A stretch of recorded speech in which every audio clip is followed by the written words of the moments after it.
Hello everyone, कैसे हैं आप सब। आज हम आप लोगों के लिए एक नया वीडियो लेके आए हैं। आज हम लोग 2023 का फिजिक्स के ऑब्जेक्टिव क्वेश्चंस को सॉल्व करेंगे इस वीडियो पे। तो चलिए फटाफट बिना देरी किए करते हैं इस वीडियो को स्टार्ट। तो आपका 2023 में जो फिजिक्स के ऑब्जेक्टिव क्वेश्चंस है उसका जो पहला क्वेश्चन है वो आप देख सकते हैं, वो है आपका number of electrons for 1 coulomb of charge is. ये बहुत सिंपल सवाल है और इस टाइप के सवाल आपको देखने को मिलते ही हैं।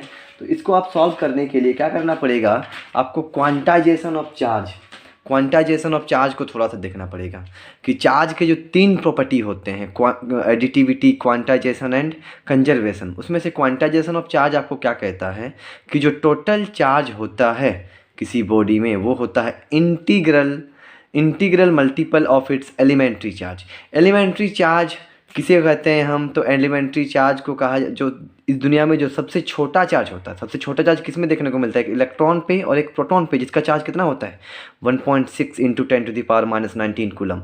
उसको हम बोलते हैं एलिमेंट्री चार्ज। तो क्वांटाइजेशन ऑफ चार्ज के अंतर्गत में क्या कहा गया है, टोटल चार्ज यानी Q, ये किसके बराबर होगा, n, यानी इंटीग्रल मल्टीपल, इंटीजर में होना चाहिए। n मतलब नंबर ऑफ इलेक्ट्रॉन्स है यहाँ पे। तो ये जो नंबर ऑफ इलेक्ट्रॉन्स होंगे वो या तो होंगे 1 2 3 4 5, इंटीजर के फॉर्म में होंगे। और ई का मतलब क्या है, एलिमेंट्री चार्ज, जिसका मान होता है 1.6 इंटू 10⁻⁻⁹ कूलम। तो सिंपल से ये क्वांटाइजेशन ऑफ चार्ज आप लोग पढ़ लीजिएगा। उसके आपको एक फॉर्मूला मिलेगा Q=Ne। ये आपको बहुत मदद करेगा। छोटे छोटे न्यूमेरिकल्स इसमें से देखने को मिलते ही हैं। हो सकता है सब्जेक्टिव में आपको क्वांटाइजेशन ऑफ चार्ज लिखने आ जाए इस बार। तो प्रॉपर्टीज ऑफ चार्ज आप खुद से कर लीजिएगा। इसका पूछा क्या गया है कि कितना कूलम, कितना आपको क्या चाहिए, नंबर ऑफ इलेक्ट्रॉन्स यानी n, नंबर ऑफ इलेक्ट्रॉन्स यानी n, जो किसके फॉर्म में मिलेंगे आपको, इंटीजर के फॉर्म में, गोटा गोटी होगा, टुकड़े में नहीं होगा। ठीक है, तो अब यहाँ पे आते हैं, number of electrons for 1 coulomb of charge. कितने कूलम ऑफ चार्ज में देखना है आपको, 1 कूलम ऑफ चार्ज में देखना है। तो आपको चार्ज कितना देखना है, 1 कूलम, यानी 1 कूलम। नंबर ऑफ इलेक्ट्रॉन्स पता करने हैं, n को रहने दीजिए। और एलिमेंट्री चार्ज का जो वैल्यू होता है वो तो हम यहाँ पे लिख दिए हैं, आपका कितना होता है, वो होता है 1.6 इंटू 10⁻⁻⁹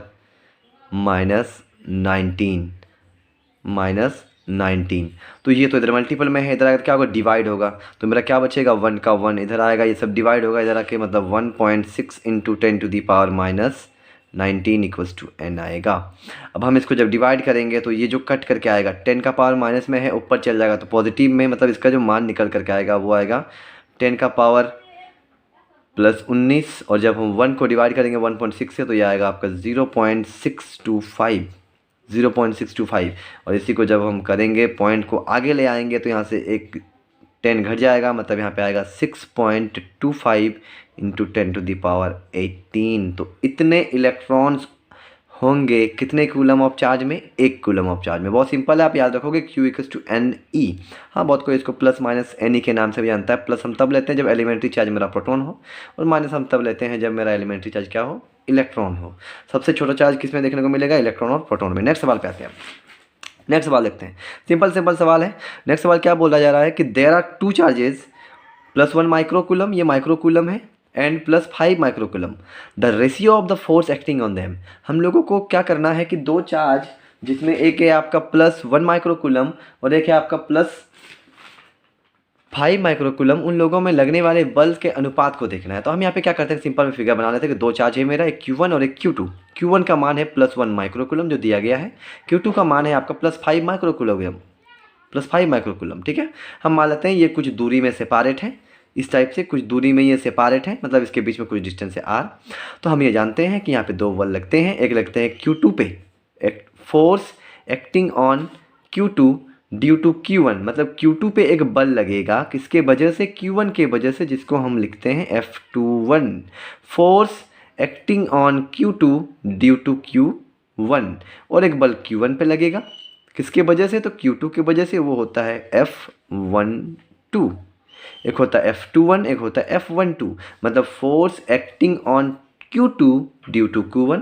दूसरा क्या लगता है, force acting on Q1 due to Q2, मतलब एक Q2 पे लगेगा 1 के वजह से और एक 1 पे लगेगा 2 के वजह से, जिसको हम कैसे डिनोट करते हैं, F21। 21 मतलब 2 पे लगेगा 1 के वजह से, यहाँ पे लिखा F12 यानी 1 पे लग रहा है 2 के वजह से।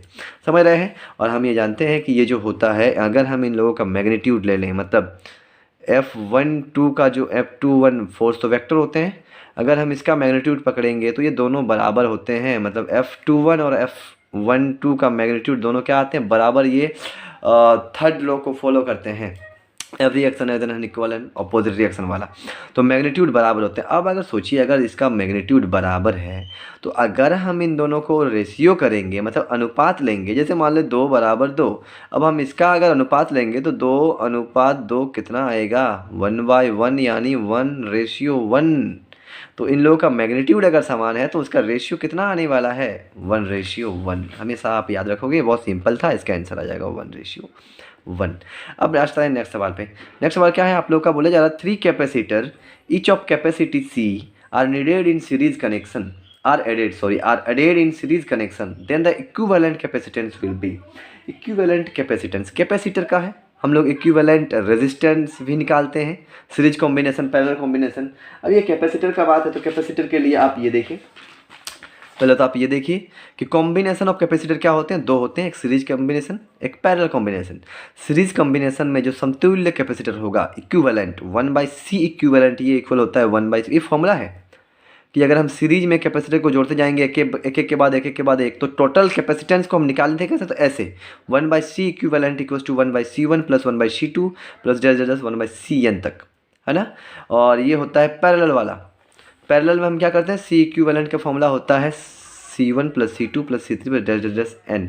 अगर आप देखोगे तो थोड़ा सा ये आप याद अगर होगा तो रेजिस्टेंस में तो हम लोग पढ़ते हैं कि रेजिस्टेंस में जब सीरीज़ होता है, रेजिस्टेंस तो आप पढ़े हुए हैं 9-10 से, सीरीज़ में क्या होता है रेजिस्टेंस, तो वो R बराबर होता है R1 plus R2 plus R3, ऐसे कर आगे बढ़ेगा। और पैरेलल में होता है 1/R करके, पैरेलल में आप समझ रहे हैं ना, पैरेलल में होगा 1/R equals to 1/R1 plus 1/R2, ऐसे डैश डैश डैश। ध्यान में दीजिए, कैपेसिटर में थोड़ा अलग है, पैरेलल वाला में सीरीज जैसा है, यहाँ पे R है, यहाँ पे C है, देख रहे हैं ना, RC, फिर R1 की जगह पे C1, R2 की जगह पे C3, ऐसे। और सीरीज की जगह पे यहाँ पे देखिए, ये जो पैरेलल में जब 1/R है तो वो कैपेसिटर में सीरीज वाला काम करेगा। याद आपको रखना है कि कैपेसिटर में जो सीरीज होता है उसका फॉर्मूला कैपेसिटेंस निकालने का ये वाला है, ये। और पैरेलल वाले में सिंपली हम जोड़ेंगे ये। तो अभी हमको कौन सा कॉम्बिनेशन बोला गया है, तो अभी हम लोग को बोला गया है कि 3 कैपेसिटर, कितने कैपेसिटर जोड़ना है, 3 कैपेसिटर, जिसका सबका कैपेसिटी कितना दिया गया, C का, सबका कैपेसिटी C है और सबको जोड़ना सीरीज वाले में। तो अब सीरीज कॉम्बिनेशन का तो फॉर्मूला ये वाला है, 1/C इक्विवेलेंट बराबर 1/C1 प्लस 1/C2 जितना तक जोड़ना है।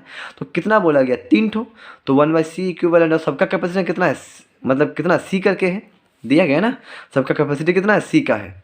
तो हम क्या कर सकते हैं, C1 के जगह पे क्या रखेंगे, C, C2 की जगह पर भी क्या होगा, C होगा, क्योंकि सबका तो C है।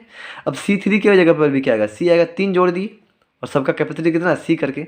अब हम आगे बढ़ते हैं, यहाँ पे आएगा 1C इक्विवेलेंट इक्वल्स टू, अब हम C कितना आएगा, C आएगा, LCM C होगा, और ऊपर में C को डिवाइड करेंगे 1, मतलब ये 1 + 1 + 1, तो ये क्या आएगा आपका, यहाँ पे ये बचेगा 1/C इक्विवेलेंट बराबर, ऊपर में 3 बार जोड़ देंगे, यानी कितना आने वाला है, 3/C। तो C इसको ऊपर नीचे कर देते हैं, ऊपर नीचे करने पे ये ऊपर नीचे हो जाएगा C इक्विवेलेंट 1, नीचे कितना आएगा, देखिए 1/C है तो ये C/1 हो जाएगा, और इसको हो जाएगा ये C/3। तो यहाँ पे जो आपका इक्विवेलेंट कैपेसिटेंस आएगा, जब हम 3 कैपेसिटर को जिसकी कैपेसिटी 3 है उसको सीरीज में जोड़ देंगे तो वो आएगा आपका C/3। ऑप्शन आप देखिए कौन सा है आपका, C/3, ये हो गया आपका C/3। ठीक है, अब आते हैं नेक्स्ट सवाल पे। नेक्स्ट सवाल क्या है कि if a hollow spherical conductor be charged positively then the electric potential inside it will be. Electric potential, सबसे पहले काम करते हैं, आपको क्या बोलेगा, होलो स्पेरिकल कंडक्टर। तो ये देखिए, मान लीजिए ये एक बार का होलो स्पेरिकल कंडक्टर है, होलो समझते हैं ना, जो अंदर से खाली हो गया, जैसे फुटबॉल है ना, अंदर से खाली हो जैसे, ठीक है, उसको बोलते हैं हम होलो स्पेरिकल। एक गोलाकार होगा, गोला आकार का, और अंदर से वो क्या होंगे, खाली होंगे, हम उसको बोलते हैं होलो स्पेरिकल कंडक्टर। अब ये पॉजिटिवली चार्ज है, बोलता है, क्या बोल रहा है कि ये कैसा चार्ज है, कंडक्टर भी पॉजिटिवली चार्ज, मतलब इसे प्लस चार्ज ऐसे चार्ज है, तो पॉजिटिवली चार्ज है, तो उसमें पोटेंशियल क्या होगा, अंदर में अंदर में इलेक्ट्रिकल पोटेंशियल यानी भी क्या होगा, ये हमसे पूछा गया है ऑप्शन में जो है। तो पहले काम करते हैं, हम क्या करते हैं ना, हम लोग कंडक्टर का कैरेक्टरिस्टिक्स पढ़ते हैं, जिसमें वो पहले हमको क्या बताता है कि होलोस्फेरिकल कंडक्टर में जो टोटल चार्ज होता है अंदर में, टोटल चार्ज यानी क्यू टोटल इनसाइड में वो ज़ीरो होता है। दूसरा हम जानते हैं कि उसके अंदर में इलेक्ट्रिक फील्ड कितना आता है अंदर में, इनसाइड ये सब इनसाइड क्या बात है ना, इनसाइड में इलेक्ट्रिक फील्ड भी क्या आएगा, ज़ीरो आएगा। तीसरा इसके सरफेस में, इस जगह में सरफेस में इलेक्ट्रिक फील्ड कैसा होता है, तो परपेंडिकुलर है ना, सरफेस में इलेक्ट्रिक फील्ड परपेंडिकुलर होगा किसका, सरफेस का, ये भी पढ़ते हैं। और उसका फॉर्मूला होता है इलेक्ट्रिक फील्ड बराबर सिग्मा बाई एप्सिलॉन नॉट, ये आता है। अब चौथा इसमें और एक कैरेक्टरिस्टिक्स है, जो पोटेंशियल होता है इनसाइड में वो होता है कांस्टेंट। जो पोटेंशियल होता है अंदर में, पोटेंशियल जो आता है अंदर में वो कैसा होता है, कांस्टेंट होता है, कांस्टेंट पोटेंशियल होता है। अब कांस्टेंट पोटेंशियल है, ठीक है, अंदर में ये कैरेक्टरिस्टिक्स आप इसको पढ़िएगा, ठीक है। पहला कैरेक्टरिस्टिक क्या होता है कि टोटल चार्ज इनसाइड में क्या होगा, जीरो, इलेक्ट्रिक फील्ड इनसाइड में जीरो, इलेक्ट्रिक फील्ड सरफेस में परपेंडिकुलर, पोटेंशियल इनसाइड क्या होता है, कांस्टेंट होता है। अब कांस्टेंट को हम यूनिफॉर्म बोलते हैं, कांस्टेंट को हम क्या बोलेंगे, यूनिफॉर्म। अब एक काम करते हैं, पोटेंशियल का फॉर्मूला भी होता है, वहाँ पे आप देखते हैं पोटेंशियल का फॉर्मूला होता है भी को भी से डिनोट करते हैं, और इसका फॉर्मूला होता है KQ/R। आर मतलब जहाँ से आप पोटेंशियल नाप रहे हो चार्ज से। आप ध्यान से देखिए, यहाँ पे चार्ज कैसा, पॉजिटिव का, तो यहाँ पे Q कैसा आएगा, पॉजिटिव आएगा। अगर Q पॉजिटिव होगा तो ओवरऑल मान भी कैसा होगा, पॉजिटिव, मतलब अंदर में जो पोटेंशियल होता है वो पॉजिटिव होगा इस पे, क्योंकि ये भी चार्ज कैसा है, वो पॉजिटिवली है, तो इसके अंदर में पोटेंशियल भी कैसा होगा, पॉजिटिवली होगा, और साथ में कांस्टेंट के वजह से यूनिफॉर्म होगा, है ना। बहुत कोई के माइंड में ये जरूर होगा कि अगर इलेक्ट्रिक फील्ड ज़ीरो है तो पोटेंशियल वहाँ पे कांस्टेंट कैसे है, यूनिफॉर्म कैसे है। ये अगर आप नहीं समझ पा रहे हैं तो ये आप अपने टीचर से सहायता लीजिए, ठीक है। आगे बढ़ते हैं, वीडियो लंबा हो जाएगा नहीं तो अभी हम इसमें आपको समझाते हो। चलिए अब नेक्स्ट पे आते हैं। तो इसका आंसर क्या हो जाएगा, इसका आंसर हो जाएगा आपका positive and uniform, option B. अब नेक्स्ट है आपका सवाल पाँचवा नंबर, क्या बोलता है, the VI graph for a conductor makes an angle theta with V axis here V denotes the voltage and I denotes the current. The resistance of the conductor is given by, resistance किससे मिलेगा हमको, sine theta, cos theta, tan theta, cot theta. कौन सा graph लेने बोला गया है, तो हम लोगों को लेने बोला गया है VI ग्राफ। VI ग्राफ कैसे होता है VI ग्राफ, तो ये देखिए, ये हो गया आपका VI ग्राफ, ये है आपका VI ग्राफ, ये जहाँ पे V क्या है आपका, V आपका पोटेंशियल है, ये पोटेंशियल हो गया, I क्या है, I आपका करंट है। अब क्या बोलता है, जो ग्राफ है, ग्राफ कुछ इस पर हम जानते हैं कि ओम्स नियम में V समानुपाती I होता है, प्रोपोर्शनल होता है ना, V प्रोपोर्शनल I, तो उसमें इस प्रकार का ग्राफ हमको मिलता है। अब ये ग्राफ क्या बोलता है कि ग्राफ एक एंगल बना रहा है, कितना का, थीटा का, एक एंगल बन रहा थीटा का, कौन से एक्सिस पे, V एक्सिस पे। तो V कौन वाला है मेरा, V अगर ये वाला है तो थीटा इधर बनेगा, ये वाला I की ओर नहीं, V की ओर, ये बन गया थीटा। अब देखने वाली बात यहाँ पे ये है, अब हम क्या करते हैं, हम इसको मिला देते हैं ऐसे, ये ग्राफ है तो हम इसको यहाँ मिला दिए, ये 90 डिग्री आएगा क्या, ये 90 बनेगा, मिलाने पे एकदम मिलेगा ये 90। अब खुद सोचिए, ये तो ये कौन सा एक्सिस है, I एक्सिस है, तो हमको यहाँ से यहाँ किधर चल रहे हैं हम, I पे, तो यहाँ से यहाँ हमको किसका वैल्यू मिलेगा, I का वैल्यू मिलेगा। बहुत सिंपल है, मतलब हमको इस एक्सिस पे कौन सा वैल्यू मिलेगा, I का, और ये वाला, ये जो डॉटेड है इस पे ये कौन सा है, ये तो आपको V एक्सिस है ना, तो V एक्सिस है तो हमको यहाँ से यहाँ किसका मान मिलेगा, अगर हम यहाँ से यहाँ जाएंगे तो V का मान मिलेगा, सही है, ये I का मान देगा और ये V का मान देगा। अब बात करते हैं, अब सोचिए ये अगर थीटा है तो ये कितना आएगा, पूरा तो 90 होगा, 90 पूरा कितना आएगा, 90, देख रहे हैं आप, पूरा 90 आएगा, तो ये अगर थीटा तो ये कितना होगा, ये 90 माइनस थीटा होना चाहिए, ये कितना होना चाहिए, 90 माइनस थीटा। अब एक काम करते हैं, हमको किसको निकालने बोला गया, रेजिस्टेंस को, R कितना होगा बोलता है, R किससे पता चलेगा, resistance of the conductor, resistance पूछा है तो रेजिस्टेंस। चलिए पहले तो ओम्स नियम हमको क्या सिखाता है, ओम्स का नियम बोलता है V=IR, तो आप खुद बोलिए R कितना आएगा, R होगा V/I, ये मल्टीपल है, देगा डिवाइड V/I। अब यहाँ पे देखते हैं V कहाँ पे है, ये हो गया V, I कहाँ पे है, I हो गया ये वाला। अब सोचिए ये 90 है तो ये कौन सा होगा, ये P होगा, ये क्या होगा आपका, ये B होगा, और ये क्या होगा आपका, तो ये आपका H होगा। अब हमको V बाय आई चाहिए। अगर हमको R निकालना है तो R में हमको V बाय आई चाहिए। V बाय आई यानी P by B, V by I यानी P बाय B। आप देख सकते हैं ना, P by B, P by B। अब P बाय B अगर चाहिए तो अब P बाय B कहाँ से मिलेगा, तो 10 से, सही है नहीं है, 10। तो ये हो गया, यहाँ पे एंगल कितना है 90 माइनस थीटा। एंगल कितना है इसके अकॉर्डिंग, इस एंगल के अकॉर्डिंग, इस एंगल को अगर देख रहे हैं तो इसके आगे ये P, ये V और ये क्या होगा H। तो अब हम क्या करते हैं, हमको R मिलेगा V बाय आई से, तो हम यहाँ पे निकाल लेते हैं 10 90 डिग्री माइनस थीटा। तो 10 90, तो ये 90 माइनस थीटा ये वाला है, तो इस एंगल के अकॉर्डिंग में ये होगा P और ये होगा B। तो टेन थीटा का फॉर्मूला तो होता है P बाई B, और P बाई B का मतलब क्या है, P कितना है V है, देख सकते हैं P हो गया V, V कितना है तो I है। अब V बाई R क्या होता है, इधर हो गया आपका 10 90 माइनस थीटा, तो बोलिए 10 90 माइनस थीटा क्या होगा, कॉट थीटा होगा। और V बाई R क्या होता है, V बाई R अभी यहाँ पे देख रही हैं ये क्या है R है। तो आपको रेजिस्टेंस R का मतलब क्या, रेजिस्टेंस कहाँ से मिल रहा है, कॉट थीटा, सिंपल। तो यहाँ पे आपको मिल जाएगा कॉट थीटा, इसका सही आंसर। अब आते हैं छठा नंबर सवाल। छठा नंबर सवाल क्या है आपका, द इक्वेशन, ये सिंबल किसका, समेसन, ई का मतलब ईएमएफ है, वोल्टेज, ये फिर समेसन आईआर, आईआर भी तो वोल्टेज ही है, V equals to I R, V equals to I R. तो वोल्टेज, अब वोल्टेज का नियम आपको देखना है ना। तो वोल्टेज ये कौन सा नियम है, कौन सा नियम से देता है, तो सबसे पहले बता दें ये जो होता है ये किरचॉफ का सेकंड लॉ है। वोल्टेज के ऊपर कौन बात करता है, किरचॉफ का सेकंड रूल। जंक्शन रूल तो किरचॉफ का फर्स्ट रूल है, किरचॉफ थर्ड लॉ तो हम लोग पढ़े नहीं है। और न्यूटन्स लॉ, न्यूटन्स लॉ तो आपको समझ ही रहे हैं, तो होगा नहीं, कौन होगा इसका, किरचॉफ सेकंड लॉ है, किरचॉफ सेकंड लॉ है ना।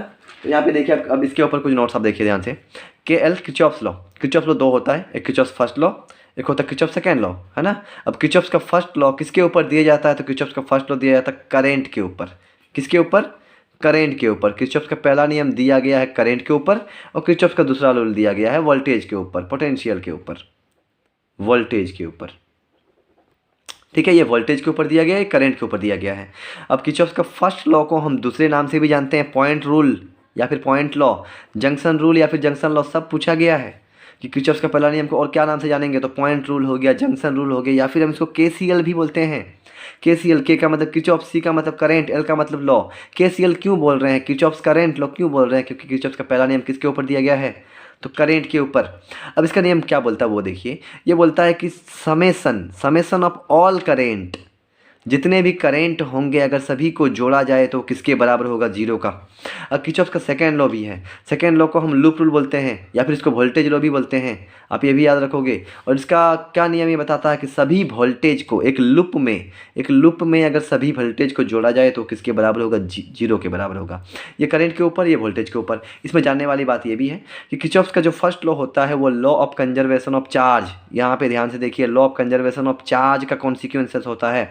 और फर्स्ट सेकेंड लॉ जो होता है वो होता है law of conservation of energy पे, law of conservation of energy पे ये पूछा गया है। सेकेंड लॉ किसका कॉन्सिक्वेंसेस है, तो law of conservation of energy, और फर्स्ट लॉ है law of conservation of charge. अब यहाँ पे दिया क्या गया है, अब आपको ये है, ये आपका बोला गया है ये summation of E minus summation of I R. तो आप इसको अगर ऐसे करोगे, ये ऐसा है आपका समेसन ऑफ ई बराबर समेसन ऑफ आई आर, हम इसको इधर ले आएंगे तो समेसन ऑफ पी, क्या हम इसको ऐसे लिख पाएंगे, minus summation of I R, minus खुल जाएगा तो इधर आएगा तो माइनस होगा ना, ये इधर आएगा तो माइनस होगा, तो हम इसको लिख दिए प्लस के तौर पे, मतलब सम कर रहे हैं और यहाँ पे दे दिए माइनस, तो प्लस माइनस माइनस ही होगा, इसका मतलब ये आएगा तो। और इधर कितना बचेगा, जीरो। तो देखिए ये वोल्टेज है, ये वोल्टेज है, जोड़ रहे हैं इसको, प्लस कर रहे हैं, कैसा प्लस है, अलजेब्रिक सम, प्लस माइनस माइनस हो जाएगा यहाँ पे, ठीक है। तो ये देखिए, अब इन दोनों को जोड़ने पे, टोटल वोल्टेज को जोड़ने पे कितना आ रहा है, जीरो आ रहा है। तो सभी वोल्टेज को जोड़ा जाए तो वो जीरो के बराबर कौन सा लॉ बताता है आपको, किरचॉफ का सेकंड लॉ। नेक्स्ट पे आते हैं, the balancing length of a potentiometer is at 120 centimetre on shunting the cell with a resistance of 4 ohm, the balancing point shift to a length of 60 centimetre, then find the internal resistance of the cell. अब आपको पता होना चाहिए कि potentiometer में हम internal resistance of cell को कैसे फाइंड करते हैं। तो पोटेंशियोमीटर में जो हम इंटरनल रेजिस्टेंस ऑफ सेल को फाइंड करते हैं उसका जो फॉर्मूला होता है वो आप देख सकते हैं कि पोटेंशियोमीटर का काम होता है एग्जैक्ट ईएमएफ को आपको मेजर करके देना, और वो दो सेल के ईएमएफ को भी कंपेयर करता है। तो इसका फॉर्मूला क्या होता है, इंटरनल रेजिस्टेंस को हम डिनोट करते हैं स्मॉल आर से, ये इंटरनल रेजिस्टेंस है। इसका फॉर्मूला होता है आपका L1 by L2 minus 1 into R, ये फॉर्मूला होता है। R equals to L1/L2 minus 1/R, जहाँ पे L आपका लेंथ है, ये भी लेंथ है, ये आपका रेजिस्टेंस है। तो आपको पूछा क्या गया है, क्या क्या दिया हुआ वो देखिए। यहाँ पे तो दो लेंथ आपको दिया हुआ होगा। एक लेंथ है पोटेंशियोमीटर का, पहले कितना था 120 था। जब हम उस सेल में एक रेजिस्टेंस देते हैं कितना ओम का, 4 ओम का, 4 ओम का रेजिस्टेंस देते हैं तो उसका बैलेंस पॉइंट कहाँ शिफ्ट होता है, 60 सेंटीमीटर पे। मतलब ये आपका L1 है, ये आपका L2 है और ये आपका रेजिस्टेंस दिया हुआ R। तो फॉर्मूला में बिठाने के आराम से निकल जाएगा ये फॉर्मूला। इंटरनल रेजिस्टेंस चाहिए, L1 दिया हुआ है 120 सेंटीमीटर, L2 दिया हुआ है 60 सेंटीमीटर माइनस 1, और रेजिस्टेंस कितना हमको लगाने बोल रहा है, कितना शंट करने बोल रहा है, 4 ओम। इसको यहाँ से काटेंगे तो कट जाएगा 2 पे, है ना, 2 पे। तो 2 माइनस 1 इंटू 40, तो 2 माइनस 1 कितना आएगा, 1 इंटू 4, तो 4 इंटू 1 कितना आएगा, 4 ओम। तो इंटरनल रेजिस्टेंस यहाँ पे कितना आने वाला है आपका, 4 ओम। कौन सा आंसर सही होगा, ऑप्शन नंबर डी। अब 8वां नंबर देखिए आप क्या बोल रहा है कि identify the condition under which the force acting on A charge moving through a uniform magnetic field is maximum. जब हम यूनिफॉर्म मैग्नेटिक फील्ड, मान लीजिए ये एक प्रकार की यूनिफॉर्म मैग्नेटिक फील्ड है, ये एक मैग्नेटिक फील्ड है बी, मैग्नेटिक फील्ड से हम बी को दर्शाते हैं। और यूनिफॉर्म मैग्नेटिक फील्ड में अगर एक मूविंग चार्ज आ जाए, मूविंग चार्ज मतलब ये चार्ज है मान लीजिए क्यू और ये मूव कर रहा है, तो मूविंग चार्ज जब एक मैग्नेटिक फील्ड में इंटर करता है तो उसमें जो फोर्स लगता है, फोर्स जो लगता है वो होता है q B v sine theta, q B v sine theta, जहाँ पे क्यू क्या है, चार्ज है, बी क्या है, मैग्नेटिक फील्ड, वी क्या है, वेलोसिटी, कितना स्पीड से वो मूव कर रहा है, और साइन थीटा, आप समझ रहे हैं, साइन थीटा एंगल होता है किसके बीच का, वी और बी के बीच का, इन दोनों के बीच का एंगल, ये थीटा। अब आप सोचिए कि ये मैक्सिमम कब होगा, वो तो डिपेंड करेगा इस साइन थीटा पे। अब साइन थीटा का मैक्सिमम मान कितना होता है, तो साइन थीटा का मैक्सिमम मान आप जाने रहो वो 1 होता है, 1 साइन थीटा। और साइन थीटा 1 कितना में देता है, तो साइन 90 पे हमको मिलेगा 1।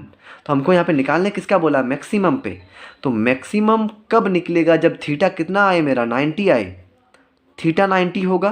तो थीटा 90 पे साइन 90 का मान आएगा 1, और साइन 91 आएगा, तो ये आपको मैक्सिमम फोर्स एक्सपीरियंस करेगा वो चार्ज जब वो मैग्नेटिक फील्ड में इंटर करेगा तब। अब नेक्स्ट सवाल सिंपल सवाल है, मजा आ रहा होगा आप लोगों को। चलिए नेक्स्ट सवाल देखते हैं अब क्या है। What torque acts on a 70 turns of coil of 400 centimetre square area carrying a current 20 ampere held with its axis at right angle to uniform magnetic field of 0.2 tesla. सबसे पहले क्या क्या दिया हुआ वो आप देखिए। सबसे पहले तो यहाँ पे आपको दिया हुआ है नंबर ऑफ टन्स एन कितना दिया, 70 टन्स, और कितना एरिया है बोलता है, किसका टर्न, एक कॉयल है, एक कॉयल, और उसका कितना आपका एरिया दिया गया, तो 400 सेंटीमीटर स्क्वायर का उसका एरिया है। तो अगर वो सेंटीमीटर स्क्वायर है तो हम इसको मीटर में चेंज करने के लिए क्या करेंगे, देखो 1 सेंटीमीटर को मीटर में चेंज करने के लिए हम करेंगे 100 से डिवाइड। यहाँ पे सेंटीमीटर स्क्वायर है तो 2 to 100, समझ रहे हैं, तो मीटर स्क्वायर चेंज हो जाएगा, ठीक है। और करंट कितना जा रहा है बोल रहा है, 20 एम्पेयर का। थीटा बोलता है राइट एंगल पे वो इंटर कर रहा है, आप देख सकते हैं क्वेश्चन कितना पे आ रहा है, एट राइट एंगल। तो राइट एंगल मतलब थीटा कितना बन जाएगा, थीटा बन जाएगा 90। और मैग्नेटिक फील्ड कितना मान है मैग्नेटिक फील्ड का, तो वो है आपका 0.2 टेस्ला। कितना है, 0.2 टेस्ला। अब टॉर्क जो लगता है एक कॉयल पे, रोटेटिंग कॉयल पे, वो उसका फॉर्मूला होता है टॉर्क इक्वल्स टू एन, मतलब नंबर ऑफ टन्स, एम का मतलब है magnetic dipole moment, n m B sine theta, जहाँ पे थीटा किसके बीच का थीटा है, एम और बी के बीच का। अब मैग्नेटिक डाइपोल मोमेंट जो होता है उसका फॉर्मूला देखिए आप, m equals to I into A, जहाँ पे आई का मतलब करेंट, ए का मतलब एरिया। और इसका और एक फॉर्मूला होता है एम बराबर, ये होता है 12 स्मॉल एम, जहाँ पे 12 को हम बोलते हैं डाइपोल लेंथ और स्मॉल एम को हम बोलते हैं पोल स्ट्रेंथ, ठीक है। तो हमको पूछा क्या गया है सवाल में कि आपको टॉर्क निकालना है। क्या निकालना है हम लोग को, एक टॉर्क निकालना है। टॉर्क, एक कॉयल है जिसका 70 टर्न है, इसका एरिया इतना है, उसमें करंट दौड़ रहा है 20 एम्पेयर का, वो राइट एंगल बना रहा है ना, 90 डिग्री के साथ घुस रहा है यूनिफॉर्म मैग्नेटिक फील्ड के साथ, कितना है 0.2 का। तो टॉर्क का फॉर्मूला आप ये होता है n m B sine theta. चलिए काम करते हैं आप, टॉर्क ये तो होता है टॉर्क। अब एन एम का फॉर्मूला हम बिठा सकते हैं यहाँ पे, देखिए एम का फॉर्मूला हम लिख दिए हैं आई इंटू ए, तो हम लिख देंगे एम के जगह पे आई इंटू ए, बी का बी, साइन थीटा का साइन थीटा। अब एन टर्न कितने दिए हुए, 70 दिए हुए हैं, करंट कितना है 20 एम्पियर का, एरिया 400 बाई, इसको मीटर में चेंज करने के लिए 100 × 100 से गुना किए हैं। बी तो आपको दिया हुआ है 0.2 और साइन हो गया 90, साइन हो गया 90, सही है। तो चलिए अब हम इसको यहाँ करते हैं, इसको काट लेते हैं। यहाँ पे ये 2 जीरो यहाँ से कट जाएगा, फिर ये 2 जीरो इन दोनों से कट जाएगा, कट गया। और क्या बच गया यहाँ पे, अब साइन 90 का मान तो जाने रहा 1 होगा, तो यहाँ पे बच रहा है 7, यहाँ पे बच रहा है 2, यहाँ पे बच रहा है 4, यहाँ पे बच रहा है 0.2, ये तो 1 है। मतलब हमको बच कौन कौन रहा है 7 बच रहा है, फिर इंटू में 2, इंटू में 2 के बाद 4 इंटू 0.2 ये बच रहा है हम लोग को, बराबर टो बराबर, ठीक है, टो बराबर ये आ रहा है। तो ये कितना आएगा आप खुद से कर सकते हैं, देखिए। तो ये आएगा आपका 7 दूनी 14, 14, 7 2 14 एंड 14 4 56 इंटू 0.2, इसको जब इंटू करेंगे तो ये आएगा आपका 11.2। और टॉर्क का मात्रक यूनिट क्या होता है, तो न्यूटन मीटर, 11.2 न्यूटन मीटर। अब 11.2 न्यूटन मीटर अगर आप देखोगे तो ऑप्शन में एक भी नहीं है। अगर एक भी नहीं है तो इसका मतलब ये हो सकता है कि या तो ऑप्शन गलत है या फिर हम लोगों से कहीं गलती तो नहीं हो रहा है। गलती नहीं है, हम बार बार ये बना के देखें अपने आप से घर में, है ना, 11.2 न्यूटन मीटर ही आ रहा है, जबकि ऑप्शन में 11.2 न्यूटन मीटर नहीं है। ऑप्शन में हो सकता है प्रिंटिंग मिस्टेक हो गया होगा आपका इस क्वेश्चन में, ठीक है। आप इस प्रकार से निकालोगे इसको टॉर्क। नेक्स्ट आते हैं अब 10 नंबर सवाल क्या बोलता है, moving coil galvanometer can be converted into ammeter. अब गैल्वेनोमीटर से हम गैल्वेनोमीटर को हम एमीटर में भी कन्वर्ट करते हैं और वोल्ट मीटर में भी। अब गैल्वेनोमीटर को एमीटर में कन्वर्ट करने के लिए हमको उसके पैरेलल में हमको जोड़ना पड़ता है एक संट को।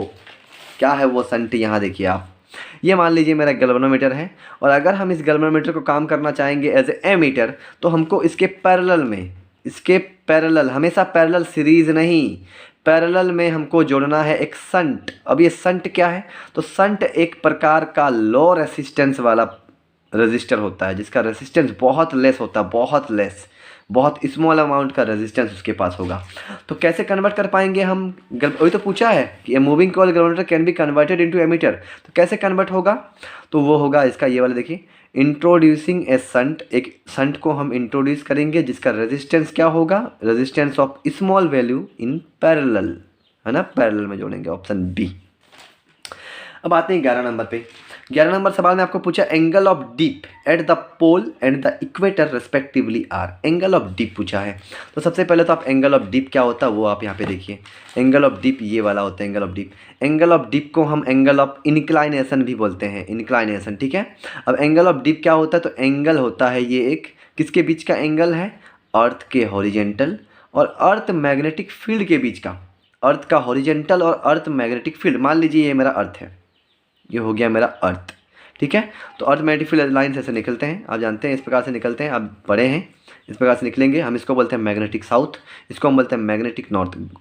मैग्नेटिक साउथ, मैग्नेटिक नॉर्थ, ना कि आप बोलोगे कि ये साउथ पोल है या नॉर्थ पोल, ऐसा नहीं, ये मैग्नेटिक साउथ है और ये मैग्नेटिक नॉर्थ है, और इसका डायरेक्शन होता है magnetic south to magnetic north. आपको ये पूछ सकता है कि अर्थ मैग्नेटिक फील्ड लाइन्स का डायरेक्शन किधर होता है, तो वो होता है magnetic south to magnetic north, ठीक है। अब एंगल ऑफ डिक्लाइनेशन डीप और या फिर इंक्लाइनेशन को हम लोग करते हैं आई से, बहुत कोई इसको थीटा भी लेता है, जो मन आप यूज़ करो, आई या फिर थीटा। अब यहाँ पे काम करते हैं। अब ये क्या बोला गया कि ये एंगल ऑफ डीप या फिर इंक्लाइनेशन होता क्या है, तो अर्थ का जो हॉरिजेंटल है उसके साथ मैग्नेटिक फील्ड। तो मान लीजिए ये मेरा हॉरिजेंटल क्षैतिज, ये हॉरिजेंटल है, ये हॉरिजेंटल, और ये मेरा अर्थ का मैग्नेटिक फील्ड है, और कुछ ये मैग्नेटिक फील्ड मान लीजिए इस प्रकार से गया। मैग्नेटिक फील्ड मतलब BE, ई का मतलब अर्थ, बी का मतलब मैग्नेटिक फील्ड। तो क्या ये मैग्नेटिक फील्ड अर्थ के साथ कुछ एंगल बना रहा है, अगर वो बना रहा है तो उसी एंगल को जितना बनाएगा वही कहलाएगा उसका एंगल ऑफ डिप। क्या कहलाएगा वो, उसका एंगल ऑफ डिप कहलाएगा। तो अब यहाँ पे देखते हैं कि एंगल ऑफ डिप कहाँ कहाँ पूछा है मेरे को, तो ये पूछा है मेरे पोल्स पे, पोल, और पूछा है इक्वेटर पे। तो पोल होता है ये वाला, ये होता है पोल, ठीक है, ये मैग्नेटिक साउथ पोल है, ये मैग्नेटिक नॉर्थ पोल है।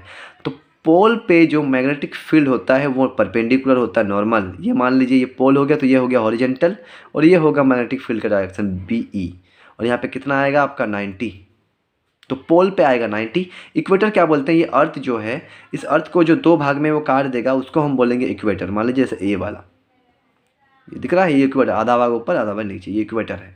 तो इस इक्वेटर पे मान लीजिए ये हॉरिजेंटल हुआ, तो इस इक्वेटर पे मैग्नेटिक फील्ड क्या होता है ना, ये इसका इसमें कोई एंगल बनाता ही नहीं है, वो सिंपल में इसके पैरेलल में होता है, हॉरिजॉन्टल के पैरेलल में।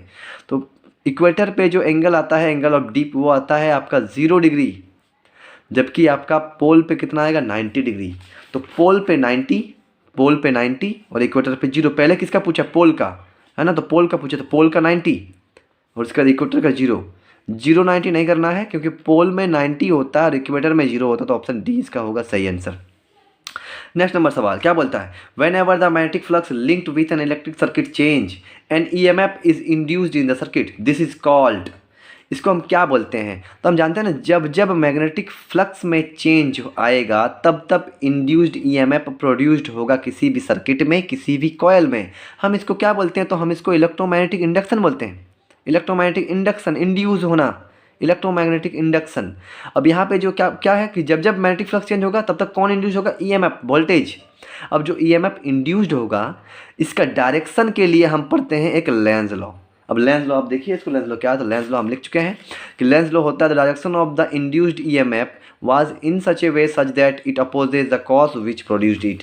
लेंज लॉ क्या बोलता है कि लेंज लॉ बोलता है कि ईएमएफ जो बनेगा, इंड्यूस्ड होगा, उसका डायरेक्शन कुछ इस प्रकार से होगा कि जो उसको बनाएगा वो उसी का अपोज करेगा। ये होता है लेंज लॉ। इसके बारे में आप और पढ़िए किरचॉफ लॉ। तो अब देखिए अभी दिखाए थे आपको, एक क्वेश्चन भी था इसके ऊपर। तो आप हिस्टेरेसिस लॉ भी पढ़िए। हिस्टेरेसिस लॉ हिस्टेरेसिस कर्व के ऊपर है, तो ये वाला का आंसर अभी इलेक्ट्रोमैग्नेटिक इंडक्शन होगा। नेक्स्ट आते हैं, the peak value of the AC current flowing through a resistor is given by. Peak value of AC current, peak value of AC current. चलिए इसको समझने के लिए हम एक काम करते हैं। हम यहाँ पे ले लिए हैं, मान लीजिए एक मैग्नेटिक फील्ड है। मैग्नेटिक फील्ड ये नॉर्थ पोल या साउथ पोल, यहाँ पे एक कॉयल है, ठीक है, कॉयल है। ये कॉयल को मान लीजिए हम घुमाएंगे, मतलब रोटेट करेंगे। तो कॉयल रोटेट करने पे इसका मैग्नेटिक फ्लक्स क्या होता है? चेंज होता है। हम जानते हैं, पढ़े भी हैं। मैग्नेटिक फ्लक्स चेंज होने पे हम अभी पढ़ लिए कि मैग्नेटिक फ्लक्स जब जब चेंज होगा तब तब क्या आएगा? ईएमएफ आएगा, इंड्यूस्ड होगा ईएमएफ। अब जो ईएमएफ इंड्यूस्ड होता है उसका फैराडे के हिसाब से तो ये फॉर्मूला होता है E बराबर -N d∅dt, जहाँ पे N क्या है? नंबर ऑफ टर्न्स, और इसको हम क्या बोलते हैं? इसको बोलते हैं rate of change of magnetic flux, d∅b/dt। अब इसको जब हम करते हैं, निकालते हैं कि एक रोटेटिंग कॉइल जो मैग्नेटिक फील्ड में घूम रहा है उसमें ईएमएफ कितना आता, तो वो आता है E बराबर E0 sin ω t, जहाँ पे हम E0 को, E मतलब ईएमएफ और E0 को हम बोलते हैं peak value of EMF, peak value of EMF हो गया। अब हमको पिक वैल्यू ऑफ ईएमएफ नहीं पूछा है क्वेश्चन में, हमको पूछा गया है peak value of AC current, मतलब करंट के लिए पूछा गया है। तो यहाँ पे आते हैं ओम्स लॉ। देखिए ओम्स लॉ का फॉर्मूला होता है V = IR, सही है। तो हम यहाँ से I निकाल सकते हैं, I = V/R होगा। V का मतलब वोल्टेज, वोल्टेज। ईएमएफ, तो हमको अभी रोटेटिंग कॉइल पे ईएमएफ कितना मिल रहा है? E, तो हम यहाँ पे बिठा सकते हैं V के जगह पे E, V के जगह पे E, V तो वोल्टेज, और यहाँ पे ये वोल्टेज हमारा इंड्यूस हो रहा है, V और R के जगह पे R। अब E का फॉर्मूला क्या होता है? तो चलिए यहाँ पे I का I बिठा दिए, V के जगह पे E, और E का फॉर्मूला क्या है? तो वो है E0 sin ω t। तो इस E के जगह पे हम रख सकते हैं, इस जगह पे हम रख सकते हैं आपका E0 sin ω, थोड़ा सा रुकिएगा, हाँ, इसमें हम रख सकते हैं E0 sin ω/r, ठीक है। अब आते हैं I का I, हम इसको ऐसे कर सकते हैं क्या? E0/r = sin ω t, और इसी E0/r को, E0 का मतलब क्या होता है? Peak value of EMF, R का मतलब रेजिस्टेंस, इसी E0/r को हम बोलते हैं I बराबर I0 sin ω t। ये होता है एसी करंट का फॉर्मूला। जो एसी करंट जाता है वो होता है I0 sin ω t, जहाँ पे I0 को हम क्या बोलते हैं? Peak value of current, peak value of current. तो पिक वैल्यू I0 का फॉर्मूला क्या है? E0/r। अब देखते हैं ऑप्शन, अब देखते हैं ऑप्शन क्या है। तो I0 बराबर E0/r, पहला ही है आपका ऑप्शन ए। अब नेक्स्ट सवाल चौथा, एनर्जी डिसिपिएट्स, डिसिपिएट का मतलब क्षय होना, खत्म होना, ठीक है। तो एनर्जी डिसिपिएट इन LCR सर्किट। LCR सर्किट ऐसा सर्किट होते हैं जो इंडक्टेंस, कैपेसिटेंस और रेजिस्टेंस को लेके मिला जाता है, मतलब इंडक्टर, कैपेसिटर और रेजिस्टर तीनों को उस सर्किट में देखने को मिलेगा। तो LCR सर्किट में जो एनर्जी का लॉस होता है वो किसके वजह से होता है? तो आप अगर जानते होंगे तो इंडक्टेंस का काम क्या होता है? वो करेंट के चेंज को रोकता है। कैपेसिटेंस तो आपको चार्ज को कैपेसिटी बढ़ाने में, और रेजिस्टेंस जो होता है वो करेंट को थोड़ा अपोज करता है उसके फ्लो को। तो यहाँ पे एनर्जी क्षय होने का मेन कारण होता है LCR सर्किट में, वो होता है आपका R ओनली, मतलब रेजिस्टेंस के वजह से, सिर्फ और सिर्फ रेजिस्टेंस के वजह से वहाँ पे एनर्जी का लॉस होता है। तो ये हो गया आपका चौथा सवाल। अब आते हैं 15 सवाल। 15 नंबर पे क्या है? A transformer is employed to, एक ट्रांसफार्मर को हम नियोजित करते हैं, एम्प्लॉय लगाते हैं, किसके लिए? तो ट्रांसफार्मर अगर आप जानते हो, ट्रांसफार्मर में 2 कॉइल होता है, एक को हम बोलते हैं प्राइमरी और एक को बोलते हैं हम सेकेंडरी। ये प्राइमरी कॉइल और ये होता है सेकेंडरी कॉइल। 2 कॉइल होते हैं, हम इसमें भेजते हैं एसी, इसमें हम एसी करंट भेजते हैं और इधर भी हमको एसी करंट ही मिलता है, लेकिन हमको सुइटेबल वोल्टेज वाला मिलना चाहिए। सुइटेबल वोल्टेज मतलब जिस वोल्टेज का आप चाहते हो। तो हमको ट्रांसफार्मर का काम हम क्या करने के लिए लाते हैं, तो obtain a suitable AC voltage, DC नहीं एसी, मतलब ऑप्शन सी इसका सही होगा, ऑप्शन सी। अब आता है 16 नंबर, बोलता है what is the velocity of the electromagnetic wave in free space. Electromagnetic wave तो आप जान ही रहे होंगे। इलेक्ट्रोमैग्नेटिक वेव में इलेक्ट्रिक फील्ड और मैग्नेटिक फील्ड का क्या होते हैं, परपेंडिकुलर होते हैं एक दूसरे के, है ना, इलेक्ट्रोमैग्नेटिक वेव। और इसके फ्री स्पेस में जो इसका फॉर्मूला होता है वेलोसिटी का, वो होता है v = 1/√अंडर epsilon naught permittivity of free space and mu naught permeability of free space. ये होता है, इसका जो मान आता है वो होता है 3 × 10⁸ मीटर पर सेकेंड, जिसको हम स्पीड ऑफ लाइट भी बोलते हैं। तो ये होगा फॉर्मूला 1/μ0 × एप्सिलॉन नॉट। कहीं पे दिख रहा है क्या? तो ऑप्शन नंबर सी आपका, बी आपका ये रूट है, थोड़ा प्रिंटिंग मिस्टेक है यहाँ पे दिख नहीं रहा है। हाँ, ऑप्शन बी इसका सही है, 1/, ये बाय है, 1/√अंडर μ0 × एप्सिलॉन नॉट, ये होगा। ठीक है, ऑप्शन नंबर बी। तो फिर आपका नेक्स्ट सवाल क्या है कि which of the following is used to investigate the structure of solid. Solid का स्ट्रक्चर पता करने के लिए, उसका संरचना क्यों किस प्रकार से बना हुआ है, इसका स्ट्रक्चर पता करने के लिए हम कौन प्रकार का, सबके सब इलेक्ट्रोमैग्नेटिक वेव हैं, कॉस्मिक रेज है ना, ये नहीं है शायद, गामा रेज, इंफ्रारेड और एक्स रेज, ये तो इलेक्ट्रोमैग्नेटिक वेव आप जाने रहे हैं। इसमें से कौन जो है वो स्ट्रक्चर ऑफ सॉलिड को पता करने में मदद करता है, तो वो होता है आपका एक्सरे। एक्सरे तो आप नाम सुने हैं, बहुत कोई एक्सरे करवाता भी है, जिसमें उसका बॉन्ड अगर फ्रैक्चर भी हो जाता है तो वो बॉडी के अंदर के पार्ट को ये दिखा देता है ना, सॉलिड जो होता है आपका, तो वो उसको दिखाता है। तो स्ट्रक्चर ऑफ सॉलिड दिखाने के लिए हम एक्सरे का यूज़ करते हैं। ऑप्शन सी इसका सही आंसर होगा। ठीक है, तो आज इतना ही करते हैं। इसके बाद नेक्स्ट पार्ट में हम आप लोग के लिए पूरा कंप्लीट कर देंगे। जो भी सेट बचा हुआ है 17 किए हैं और बाकी कुछ बच गया क्वेश्चन, उसको हम 35 क्वेश्चन टोटल आप देख सकते हैं, 17, 18 इस प्रकार से 35 क्वेश्चन तक जाएंगे हम लोग और ये हम ख़त्म कर देंगे उसके बाद। ठीक है, तो मिलते हैं नेक्स्ट वीडियो पे। आप लोग ध्यान से पढ़िए और अपने एग्ज़ाम का तैयारी बढ़िया से करिए। ठीक है।